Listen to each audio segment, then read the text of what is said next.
Tell me a company secret that you can share because you don't work there anymore. The employees of the Lego brand Lego stores, the yellow ones that say Lego on them, are paid based on the success of the company, not based on the success of the store. So if you buy your Lego sets from a toy store or from Walmart or from a bookstore, Lego store employees still benefit. So our job at the Lego store is not to sell you Lego, it's to make sure you have a good time. If you have a good time with Lego, you can buy it anywhere and we will benefit. Because our job is to make you like Lego, we're super nice to you. And if you're nice to us, we will be even more nice to you. I've literally given Lego pieces to people who were nice to me. We're allowed to do that. Nobody gives a shit how much money you spend at the Lego store. The only thing that matters is how nice you are. Glad you asked. Lego is the name of the company. The product that Lego sells is called the Lego system. And you can see that labeling on like the boxes from the 70s. You are most likely buying a Lego set, which is made up of Lego bricks and Lego pieces. Actually, Lego pieces is inclusive of Lego bricks. Our first week of training was to make sure nobody referred to the product as Lego or Legos. Now, because we're nice people, we usually don't mind when other people say Lego or Legos, but you will never hear a Lego employee referring to a product as a Lego or referring to pieces as Legos. You just unlocked a memory. So I was working at a Lego store when the Lego movie came out, and we closed the store one day, walked down the hallway to the movie theater in the mall, and watched it as a team. Then, for the next, I want to say 5 or 6 months, every 5th song on the store's playlist was Everything is Awesome. The store playlist is controlled by Connecticut. We didn't have control over it. And we would get asked all the times by customers, you're listening to this song pretty much on repeat, doesn't it get old? And we'd be like, yeah, haha, whatever. But we were singing it. We were dancing to it. Even when the song wasn't playing it, we were still singing along or humming along. We were having a good time. Now, I can't stand that song. But back then, it was a good time. We were having good vibes to that song. I want to piggyback on this comment real quick, just to share something that I did. The store that I worked at was in a mall. I think they're all in malls. And it had another toy store and a Chapters. About once a week on my lunch break, I would walk over to the other stores just to see what Lego they had. And I would pay special attention to what do these stores have that we don't have? Because I never want to talk to a customer and be like, we don't have it. You're out of luck. Go away. I always wanted to be like, we don't have them, but if you go down the hall, they have some there. Or my personal favorite, do you have a Costco membership? Because Costco Lego is consistently 30% cheaper than it is here at the Lego store. And of course, we kept a stack of free shipping codes in our apron in case somebody wanted to get something that wasn't available at the physical store. Like if you come to the Lego store wanting something, we will make sure you get it. Do you want a real secret? The brick specialists are not experts. Each brick specialist has like 2 or 3 themes that they play with at home, so they know about those ones, but they don't know everything in the store. For example, my themes were Disney Princess, Duplo, Architecture, Bionicle, Hero Factory. But what we're trained to do is read the box faster than you. Theme, age, number, name of the set, piece count. All the characters are here, actual size piece. On the back, we have our play features. If it opens up, that would be up here. If there's an add-on, it's down here. All the boxes are exactly the same. On your way from the entrance to the set, we're going to talk to you and we're going to figure out what's important to you. It's entirely possible that until a brick specialist picks up the set, we have no idea what's in it. And this is why brick specialists hand you the box. They are reading it. In the time it takes to hand you a box, they will become an expert. Sure, it was a while ago, so I might not remember all the numbers. I was hired seasonally just for the summer, so I started on Canadian minimum wage, which was about 10 something. By the time I left 3 years later, I was up to a supervisor position and I was getting paid $13, $14 Canadian. The reason I said that employees get paid based on the company's success is because every year there is a Christmas bonus and potentially a raise based on the success of the company. Each store is allocated a certain amount of money to give to their employees, which is divvied out based on employee feedback. So when we hand you a receipt, we circle the survey and we write our name on there. Put the name when you fill out the survey, the paycheck depends on it. And then of course we got our 50% discount and any other rewards we had from those surveys. It wasn't enough to pay for university, but it was just a really fun time. To everyone said that they're gonna go to the Lego store after seeing that TikTok, I don't work there anymore. I don't care. But for real, if you go to a Lego brand retail store, you will get a survey on the bottom of your receipt. Fill it out within 7 days of your visit and include the employees' names. If our name is on the survey, we get to read it. And if it's good, it gets posted on the bulletin board in the break room. Different stores had different rewards, but when I worked there, every positive review I got was another chance to win a Lego set. And the more positive feedback an employee gets throughout the year, the higher their raise will be in January. The best thing you can do for a Lego employee is leave them a positive review on that survey on the receipt. If you've worked retail and you know about NPS, 9s and 10s are positive, 7s and 8s are not. Lego employees are not allowed to tell you about this. But I don't work there anymore, so I'm telling you. We got 1. Normally, you're not supposed to accept returns after a certain point, but the store that I worked with was kind of lenient on it, depending on the quality of the return. When I worked there, we got 1 unopened Toa Liwa. This guy. And he was discontinued so long ago that we weren't allowed to put him back on the shelf. So he sat on the shelf in the back room for months until the holiday party. Then Liwa and all the other unsellable returns got put into a raffle that the employees could bid on. We weren't bidding with money, we were bidding with the rewards that we got from customer feedback. I forget who got him, but that was the last time I ever saw Bionicle in the Lego store. In Canada, it is illegal to sell to children. So at a Lego store, we didn't sell to children.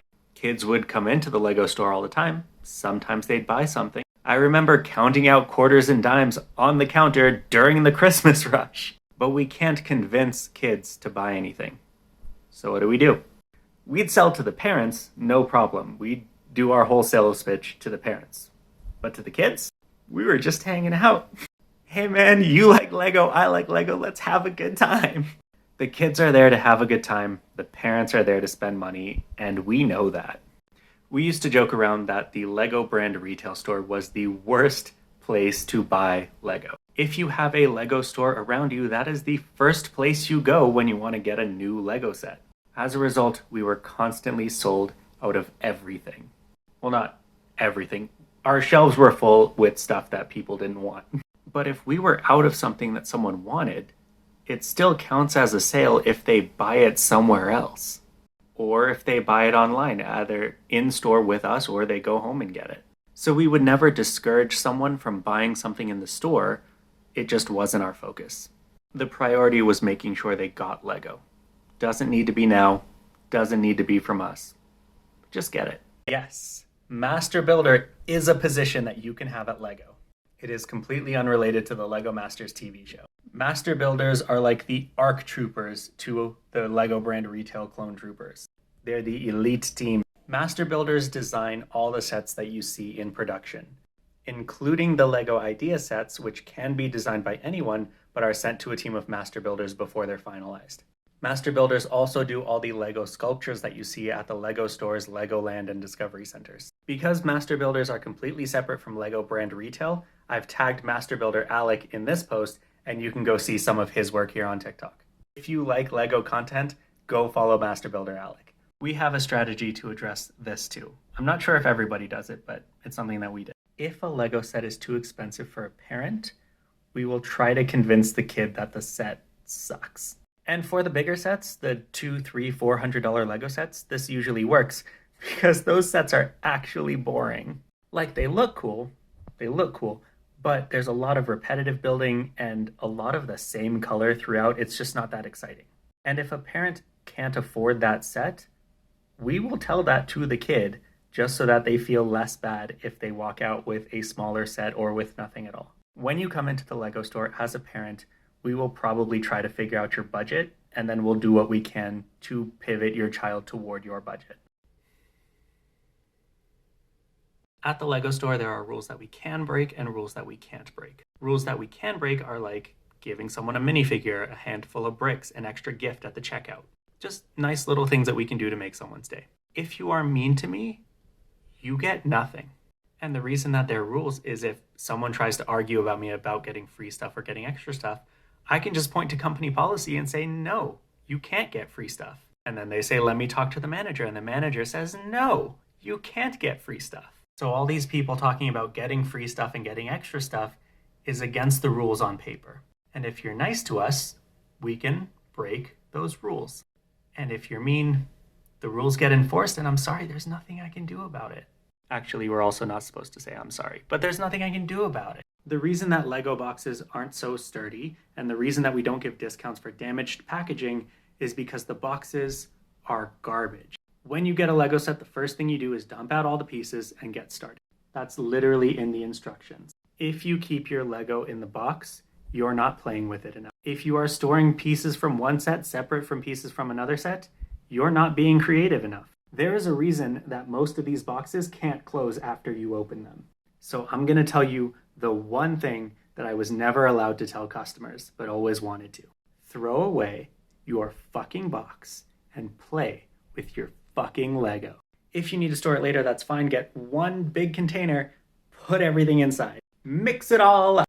But if you want to play well, throw away your box. This probably isn't what you meant, but we try not to judge people based on how they look. When you come into the Lego store, you know your budget, and the brick specialist will probably ask you what your budget is. When we're talking to you, we're not just trying to figure out what set you want, we're trying to figure out why you want that set. So if you can't afford the set that you want, we will try to find a smaller set that fulfills the same purpose.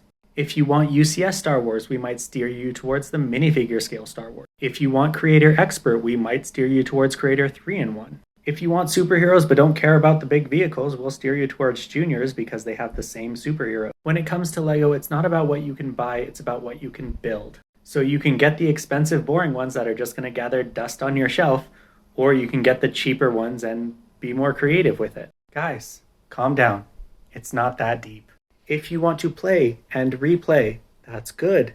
If you want to play and display, that's also good. If you want to play and throw away, I'll allow it. If you don't want to mix all your sets together, that's fine. There are a million ways to sort and organize your Lego sets without going back to the box. The boxes are bad. I have a box right here.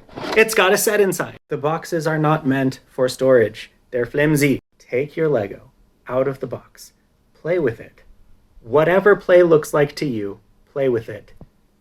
And then do whatever. If you like the box art, keep the box art. But they're not for storage. Lego packaging is designed to get from the factory to your house as efficiently as possible. The bags inside the box are filled by machine and weighed to ensure accuracy. The fewer pieces you have in the bag, the more accurate it is, the more bags you need. That's why you'll notice these days that the big pieces tend to be in a bag and the little pieces tend to be in a bag. If you put the big and small pieces in the same bag right away, then it throws off the weight measurements. For the most part, Lego boxes are standard sizes. All the $12 sets are the same size, all the $25 sets are the same size, all the $50 sets are the same size. Because all those boxes are the same size, they're easier to pack into the transportation boxes and easier to put on a pallet, easier to take off a pallet, easier to sort and count. There's been a shift in the last few years to use less plastic and cardboard in the packaging, as well as switch to plant-based plastics, but it's a long process. Struggled? Like, past tense? Lego is constantly doing research on not only what customers want, but how to make their sets more creative, more interactive, more out of the box. That's why we constantly see these small themes rising and falling every year. And in recent years, that means a lot of digital integration into the Lego sets. In my opinion, the issue that I see with Lego right now is they are trying to encourage creativity and thinking outside the box, but their customers are just paying for expensive decorations. Sure, the UCS AT-AT is cool, but how many AT-ATs have there been over the years? It's still a struggle to stay innovative and stay creative at a company like Lego, because boring gray spaceships are paying the bills. So I left work on Friday like this, and woke up this morning to this. I want to thank everyone who liked my videos and followed me because of the Lego content. I did not expect this to blow up. I am reading every single comment and bookmarking the ones that I think I can respond to, but it's a bit overwhelming. So if you have something urgent, please tag me in the comment because those will show up separately. And I really appreciate everyone sharing their own Lego experiences and their Lego collection.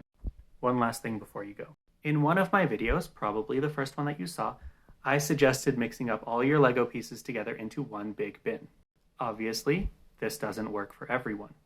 There is no wrong way to play with Lego as long as you're playing with Lego. If you keep your Legos sealed in the box, you're not collecting Lego, you're collecting boxes. But other than that, there's no wrong way to play. So whatever play looks like to you, play well. Thanks, everyone.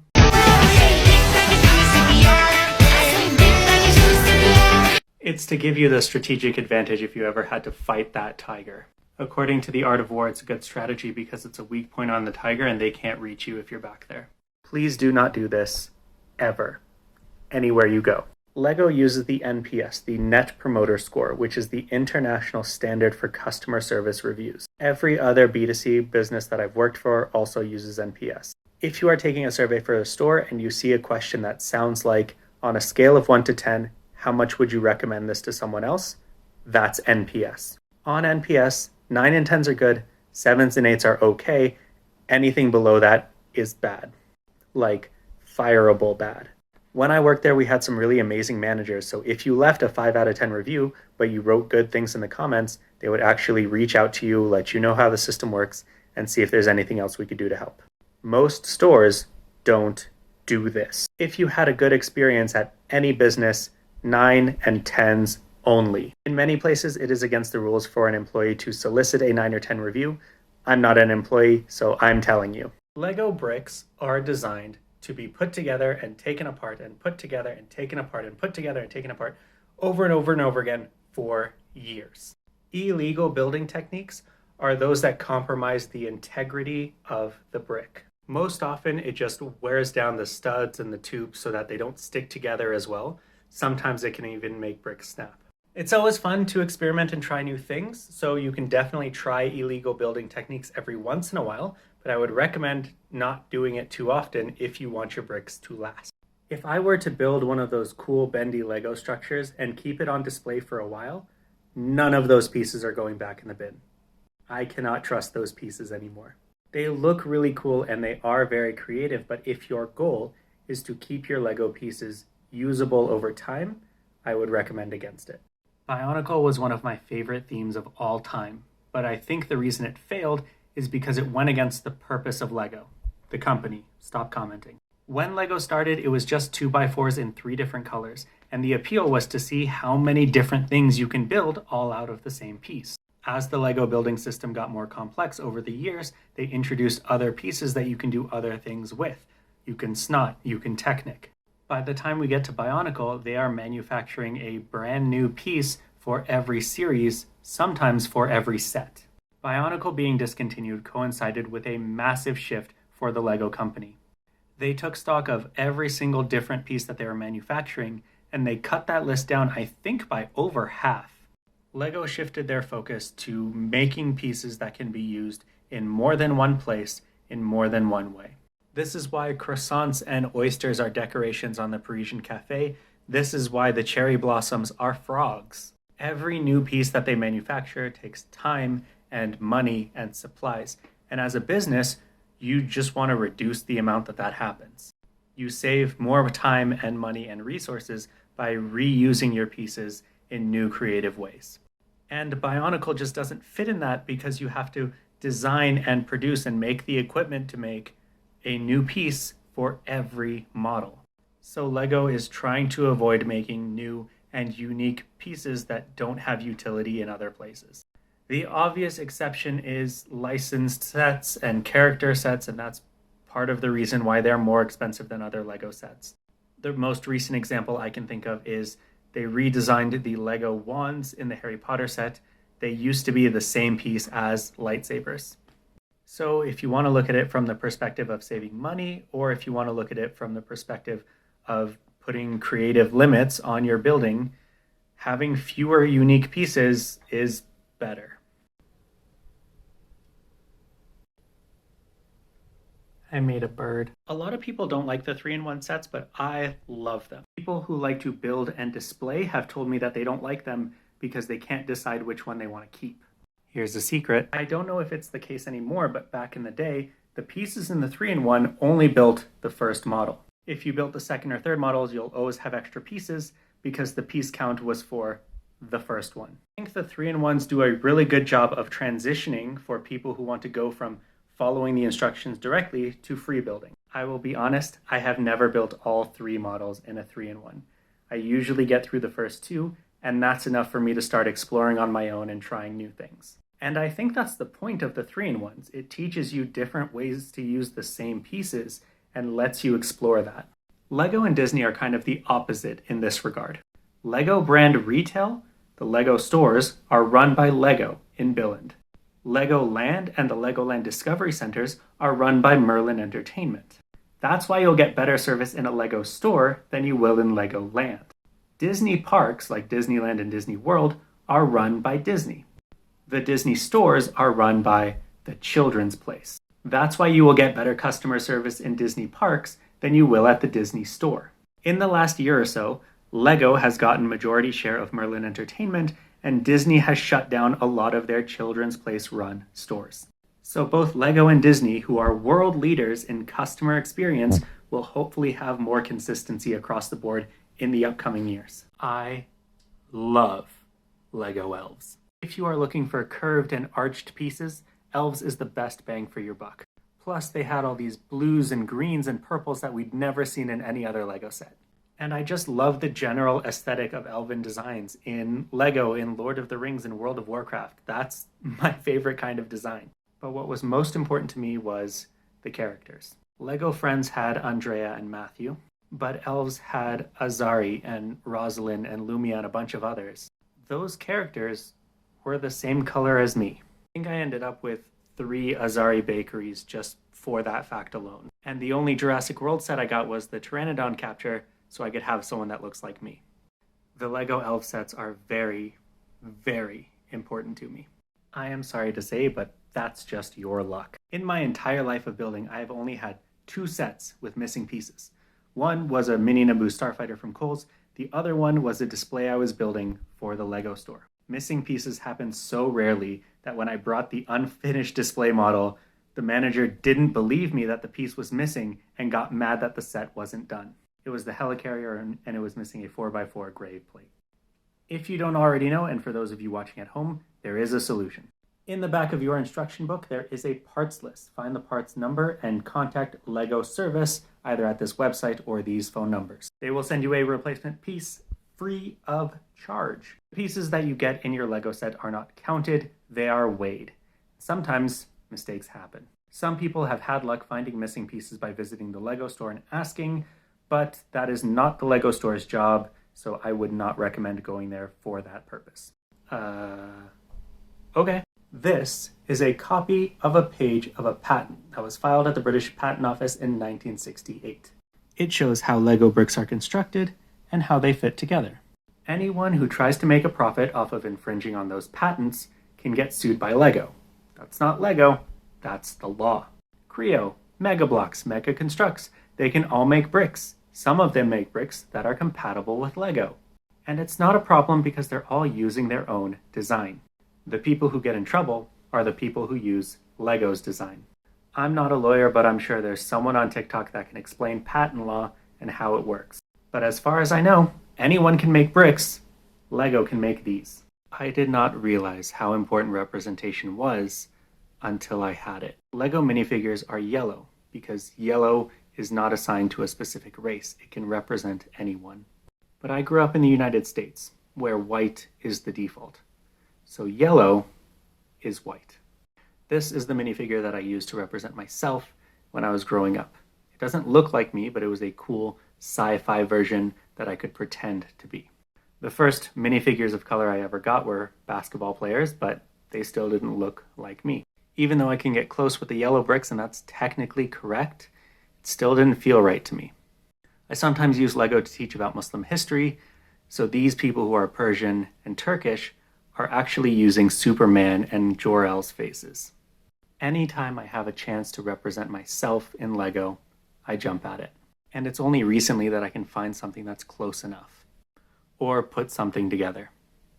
Side note, I built this guy for Legoland in Orlando. If you can find him in Miniland, let me know.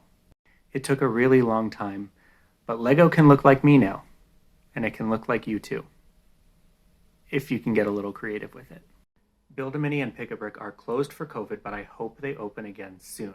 The instructions on the Build-A-Mini station say that you can make 3 figures with 1 accessory each, and that's what's included in your pack. This is not true.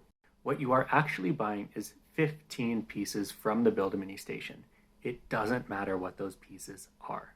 You can just get 15 heads if you want to. No one can stop you.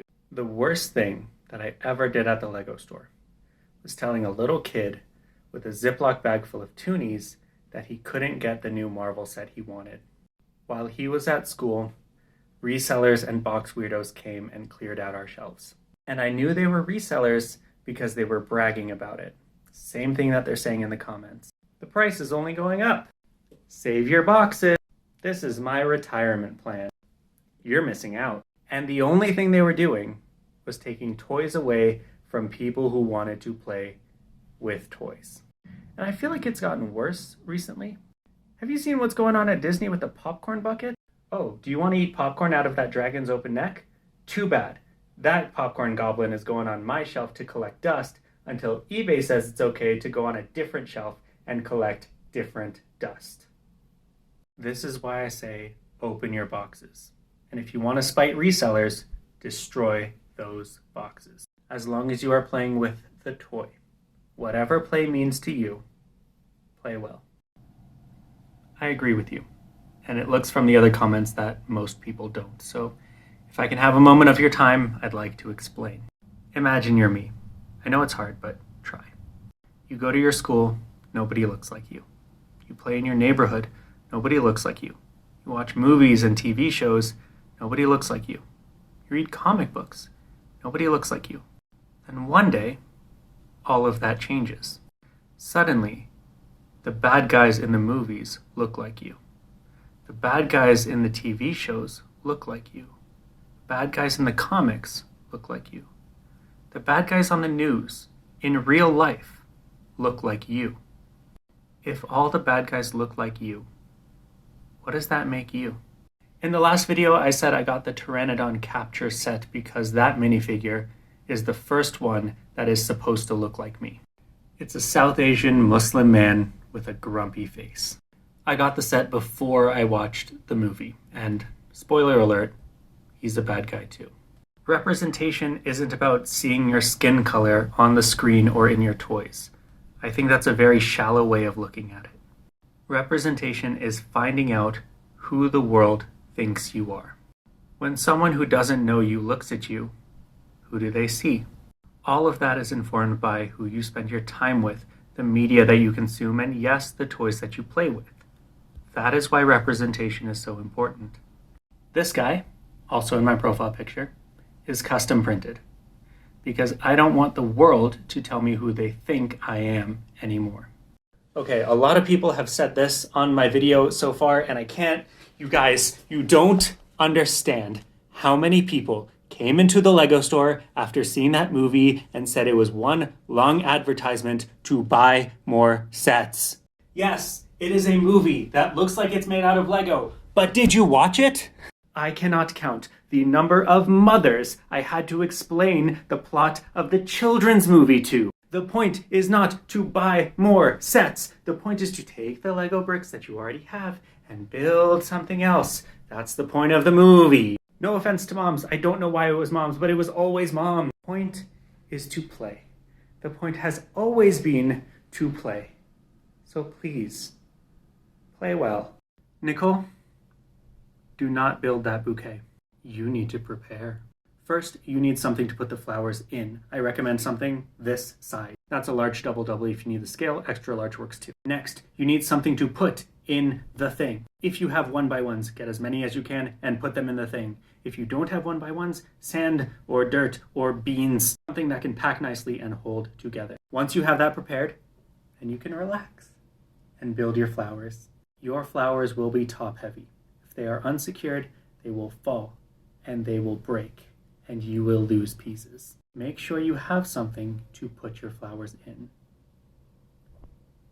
A vase. You could have just used a vase. You already know my opinion on box weirdos. the people who buy boxes and keep them sealed only to resell them later. What makes BrickLink and those communities different from the box weirdos is that they actually add value. To put it bluntly, box weirdos do not add value. They create artificial scarcity and use the nuances of capitalism in order to raise the financial value of a set. BrickLink and those communities actually create value by sorting through the pieces and taking the time to list them properly and creating that utility.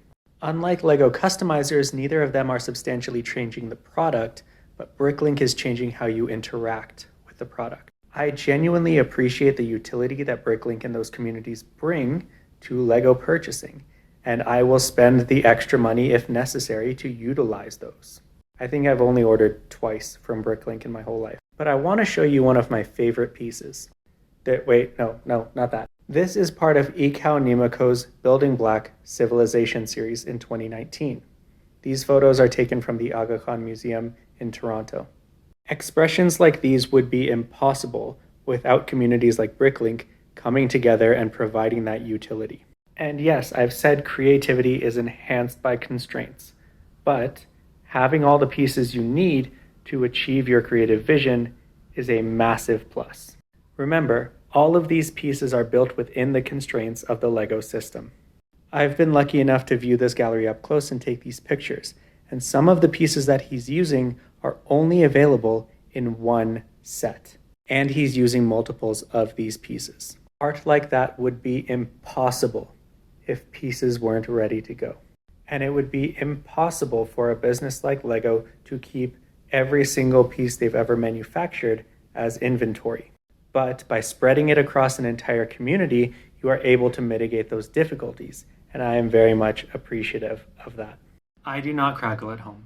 Even if the piece is going to be on display permanently, I feel more comfortable if I know I have the ability to take it apart later. The LEGO store craggles on one condition: if a brick-built display will be touched by tiny hands, because tiny hands like to grab things and put them in tiny mouths. Any brick-built display that will be touched by children is heavily craggled.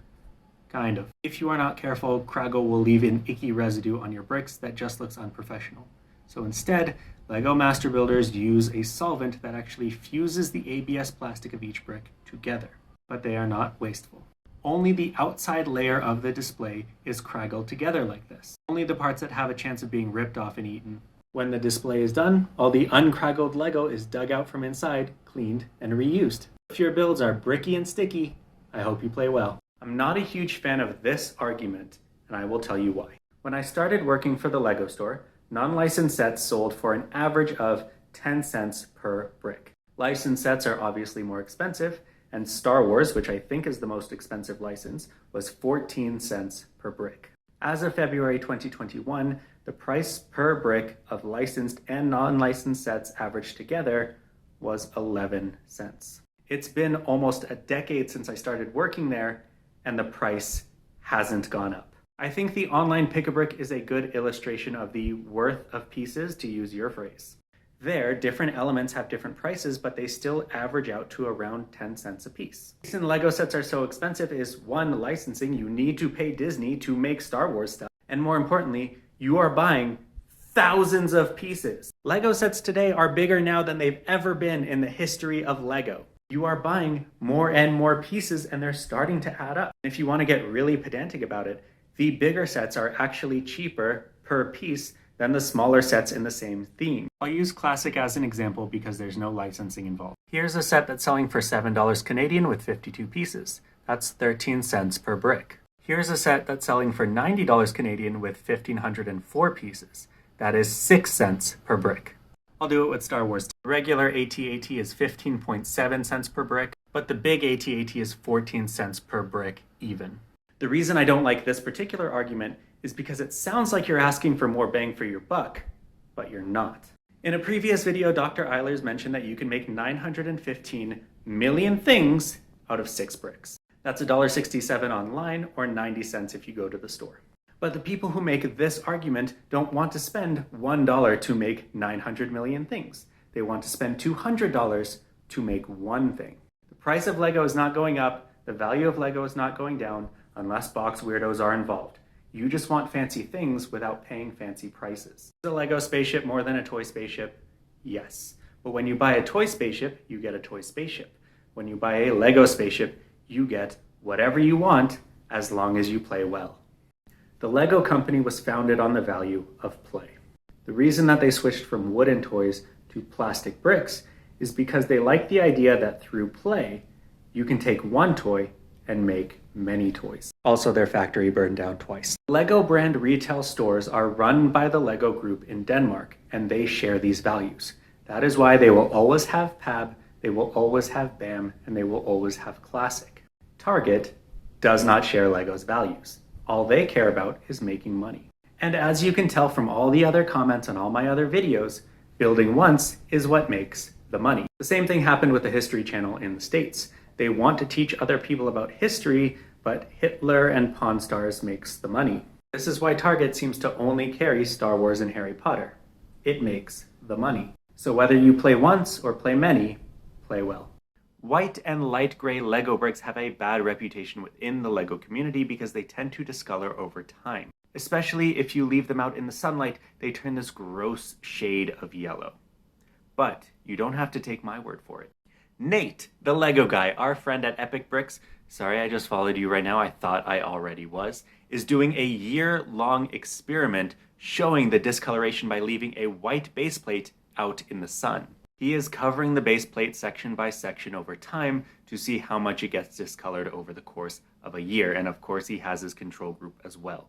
It is honestly the best TikTok experiment I've seen since that guy who was trying to race all of his Hot Wheels to see which one was the fastest.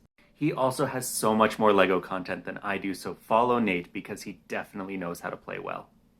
I don't think this is the case anymore, but when I worked for the Lego store, we got to build the displays at home and bring them back.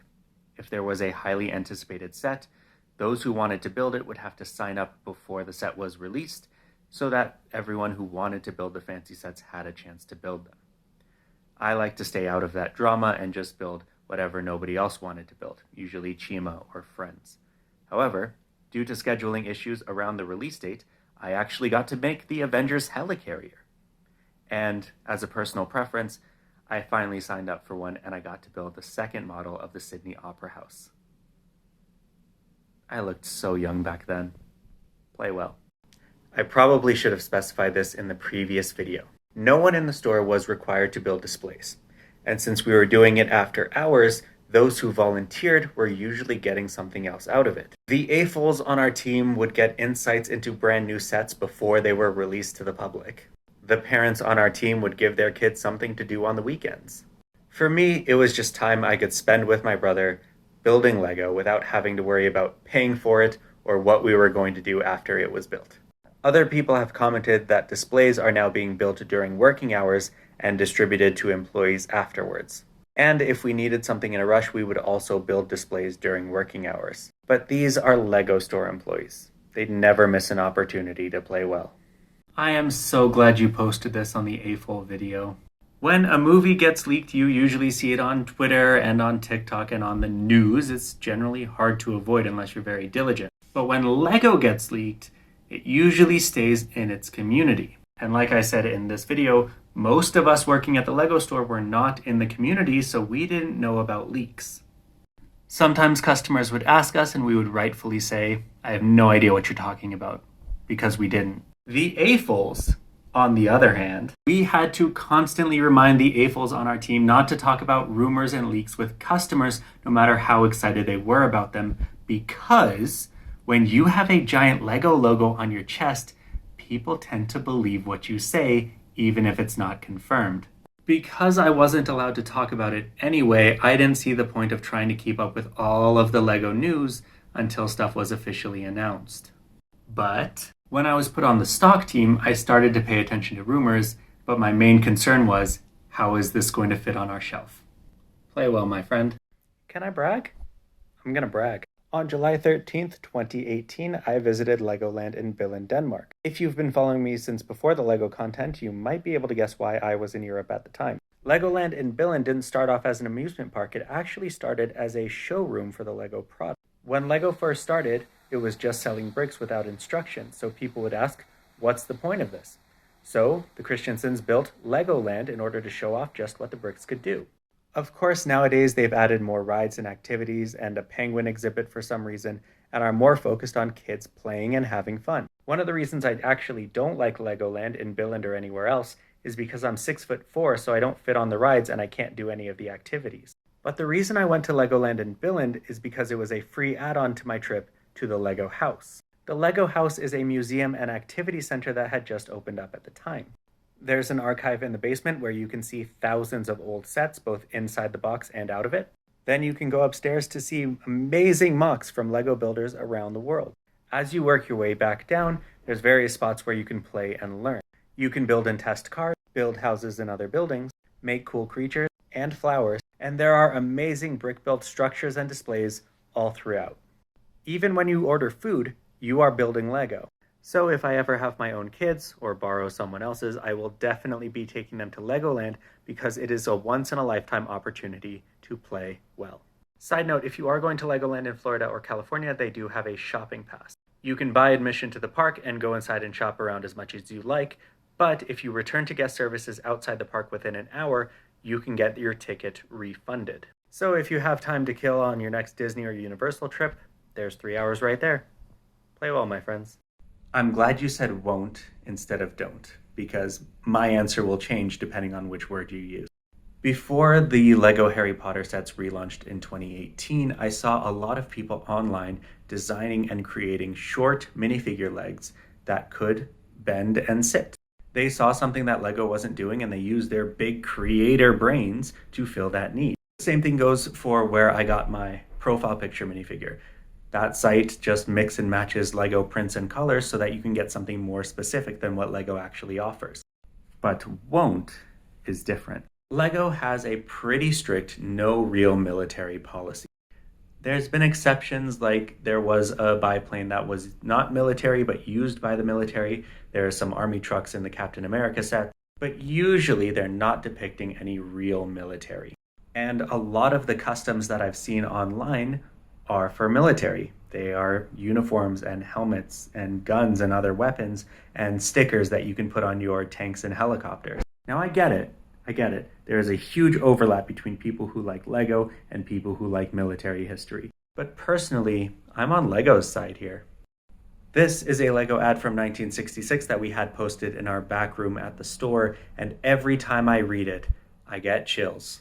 There is, in this nervous world, one toy that does not shoot or go boom or bang or rat-tat-tat.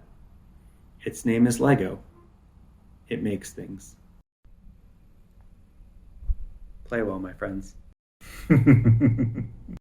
At the Lego store, the bricks that you see on the pick-a-brick wall and the pieces that are in the Build-A-Mini station are checked out before they're put on the floor.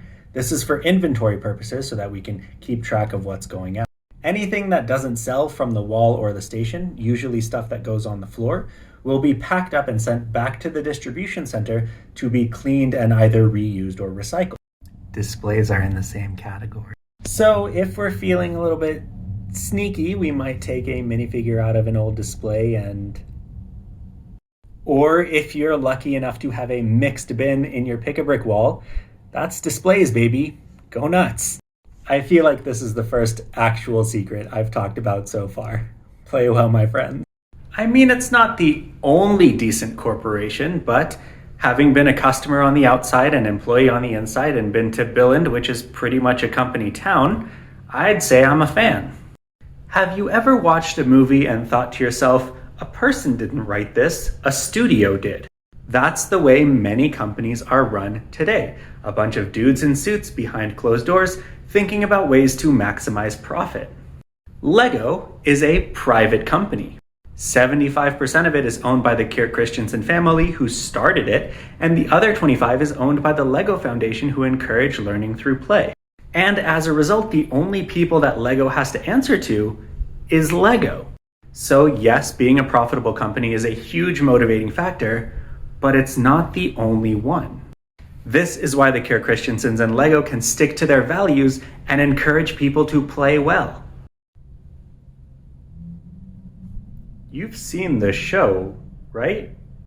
Granted, I worked there during seasons 3, 4, and 5, like peak Game of Thrones, so we got that question a lot. And there's hundreds of Game of Thrones customs that you can find online. But you've seen the show, right? Like, people are getting K-worded and R-worded and E-worded, and they're getting their B words S-worded, and they're getting their D words C-worded off. No, absolutely not. That's not how you play well at all. My last video was about intentionally destroying your Lego models, and I wanted to make that one before I talk about this comment from our friend Larinia. Because more than anything else, Lego Masters shows us who gets it and who doesn't. The contestants know that their models are going to be destroyed, so the best ones are those that accommodate or appreciate that destruction. Putting in breakpoints, reinforcing some areas and leaving others, building your Lego model the way stunt props are built, leads to a more intentional destruction. I think Tyler and Amy in season 1 did this the best with Space Smash. Not only did they incorporate story into the destruction of their build, but they also threw in a bunch of loose brick to make the explosion even more chaotic than it would have been otherwise. Now, considering how something will be destroyed is not something that we think about when we're building Lego or other things, but I think it can greatly enhance our experience and perspective and help us to play well. In honor of International Lego Day, let's go back to my pre-Lego content. Lego tries to avoid sets that have religious connotations for one simple reason. People have different religions, and they're trying to appeal to as many people as possible. Now, just like their military policy, there is some nuance. But first things first, the controversy. I agree that Hagia Sophia would be a great architecture set, but do you remember when the Turkish government got mad at this because it looked too much like Muslim architecture? And Hagia Sophia would be particularly problematic because it's been a church and a mosque, and people are still mad about that. A lot of people point to the Taj Mahal and say Lego has made 2 of those. That's a religious building, and to that I say, no, it's not. It's a tomb. If Lego can make pharaohs and mummies into Lego sets, they can make the Taj Mahal into a Lego set. It only looks like that because it was built by Muslims, and all their important buildings look like that. Much to the chagrin of Parisians, Lego left the Notre Dame de Paris out of their Paris skyline set in architecture. And the only official Lego build that I know of the Notre Dame is at the Lego store in Paris that was built in commemoration of the actual building that had just burned down. Because regardless of your religion, Notre Dame de Paris is very important to Parisians. And that leads us into our next topic, Christmas.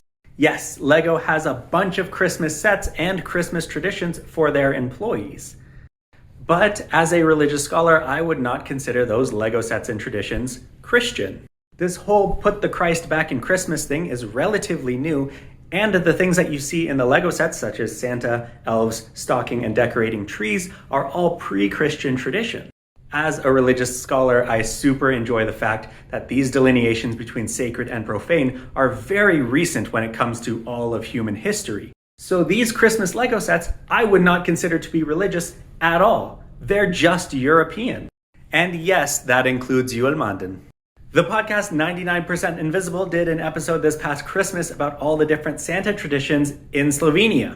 And most of these are cultural traditions, not religious ones, no matter what the Christians say. As a Nizari, I am over the moon that there is an official Alamut Lego set on the books. But even that building had to go from religion to history to literature to more history to video games to movie to Lego set. It is Alamut in name only. But at the end of the day, it's just pieces. You can do whatever you want. Lego can't stop me from making my own Alamut with Hassan Saba and Rashida Ben Sanan.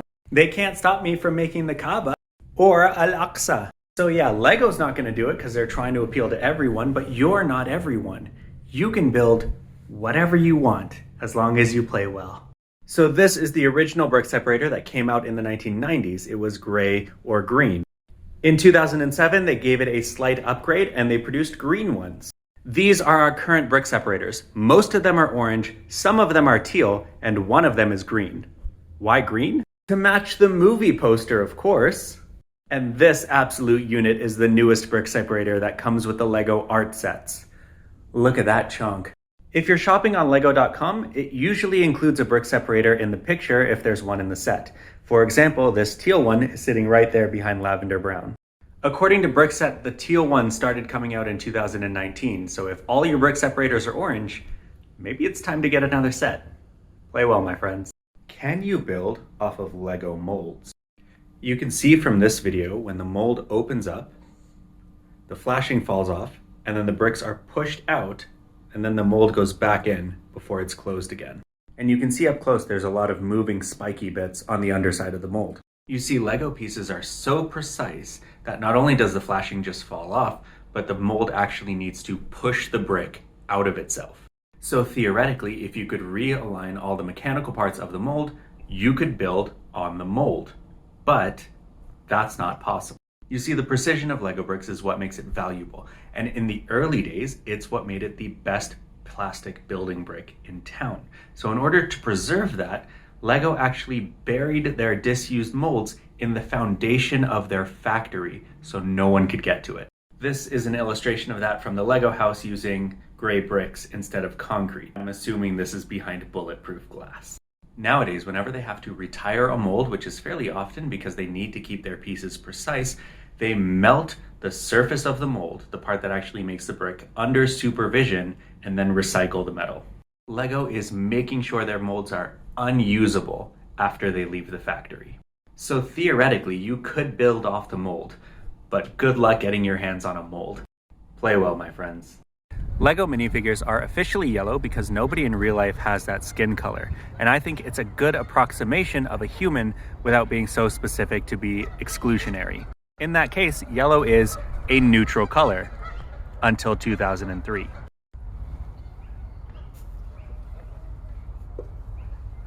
That's when yellow stopped being neutral for me. Granted, that is an emotional reaction, and I was 10 when that set came out, and so hopefully that's something I can unlearn over time. But Lego learned faster than I did, so by the time that set was discontinued in 2005, they had switched completely to flesh-colored minifigures in Star Wars. And since then, Lego makes flesh-colored people when they're trying to represent flesh-colored people, and yellow people for everyone else. And I think that's a good compromise. Skin color is part of our appearance, so if I want a minifigure that looks like Luke Skywalker, he should be Luke Skywalker colored. So if the flesh-colored minifigures represent real people, the reason we don't have a lot of color in our Star Wars, Harry Potter, and superhero sets is because there's not a lot of color in Star Wars, Harry Potter, and superheroes. Lego minifigures, City Creator Ninjago Mystery minifigures, are still yellow, and I think that's good. What's more important to me is what I talked about in my Indigenous video.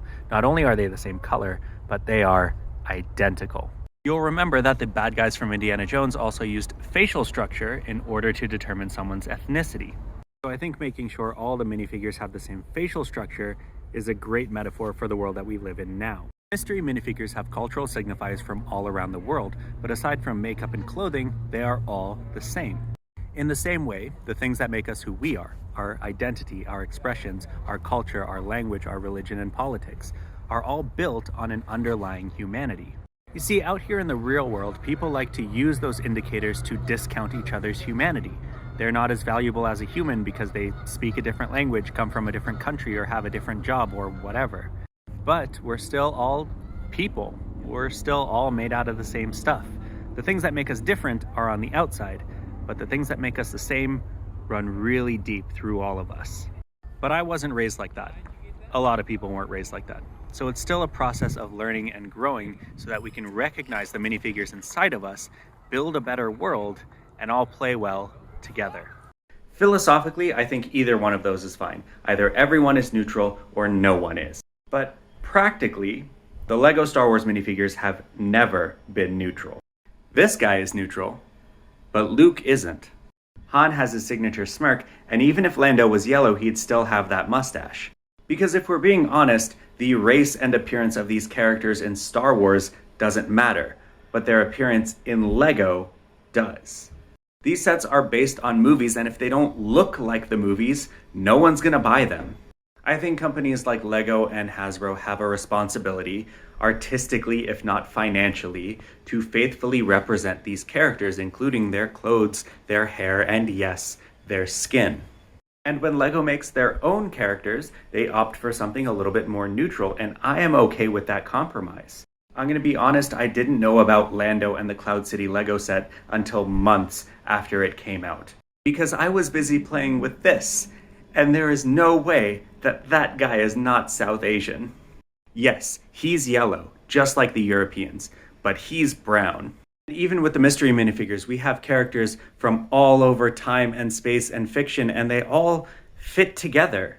In my opinion, the neutrality works until it doesn't. And in 2003, it stopped working for the license sets. And the reason it failed might make a lot of people angry. So I'm going to avoid that for now in an effort to play well. They're called minifigures because they're small. This is the Lego Homemaker Maxi figure introduced in 1974, and this is the Legoland minifigure introduced in 1974. You can see that the minifigures are the same size as the minifigures that we have today, which were introduced in 1978. These minifigures are available in 4 different sizes. There are 3 sizes of legs currently available, and Toy Story used to have even longer legs. Taller than that are minifigures wearing skirts, and even taller the Friends mini dolls. But they get smaller too. We also have micro figures and nano figures. And of course we have big figs as well. And I've already talked about the technicians. There are also brick-built figures, like these big figs, and Construction, like I've already talked about, and the Miniland figures that you'll see in Legoland. So Lego figures come in all shapes and sizes, but the mini ones are the most common. Play well, my friend.